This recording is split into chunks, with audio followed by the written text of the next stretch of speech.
പോലീസിനെയും എക്സൈസിനെയും കാണുമ്പോൾ എല്ലാവരും പേടിച്ചിരുന്നൊരു കാലമുണ്ട്. എന്നാൽ ഇപ്പോൾ വലിയ വെല്ലുവിളിയും ഭീഷണി നിറഞ്ഞ കാലത്താണ് അവർ ജോലി ചെയ്യുന്നത്.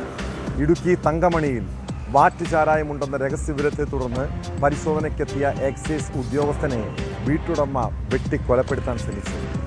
Thankamani excise range inspector Lijo ഉമ്മന് നേരെയായിരുന്നു ആക്രമണം. സംഭവത്തിൽ നാരകക്കാനം സ്വദേശി തയ്യിൽ തോമസിനെ എക്സൈസ് സംഘം അറസ്റ്റ് ചെയ്തു. പരിക്കേറ്റ excise inspector Lijo Idukki medical കോളേജിൽ ചികിത്സയിലാണ്.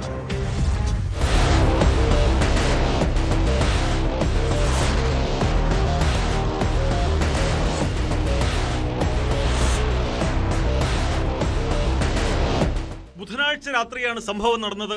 ചാരായവാറ്റ് നടക്കുന്നതായി എക്സൈസ് അധികൃതർക്ക് ലഭിച്ച രഹസ്യവിവരത്തെ തുടർന്നാണ് തങ്കമണി എക്സൈസ് സംഘം നാരകക്കാനും തയ്യിൽ തോമസിന്റെ വീട്ടിൽ പരിശോധന നടത്തിയത്.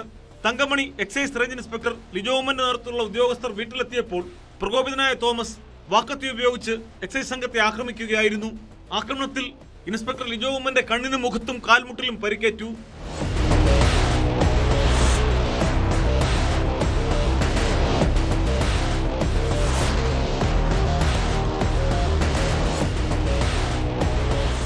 പ്രതി തോമസിനെ ഏറെ നേരത്തെ ബലപ്രയോഗത്തിനൊടുവിൽ കീഴ്പ്പെടുത്തി സ്റ്റേഷനിലെത്തിച്ച് അറസ്റ്റ് രേഖപ്പെടുത്തി.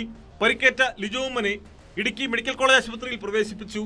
പരിശോധനയിൽ തോമസിന്റെ വീട്ടിൽ നിന്നും 30 ലിറ്റർ കോടയും വാറ്റുപകരണങ്ങളും കണ്ടെടുത്തിട്ടുണ്ട്. കൃത്യനിർവഹണം തടസ്സപ്പെടുത്തിയതിനും ആയുധം ഉപയോഗിച്ചുള്ള ആക്രമണത്തിനും ഇയാളുടെ പേരിൽ തങ്കമണി പോലീസിൽ എക്സൈസ് ഉദ്യോഗസ്ഥർ പരാതി നൽകി. കോടതിയിൽ ഹാജരാക്കിയ പ്രതിയെ റിമാൻഡ് ചെയ്തു.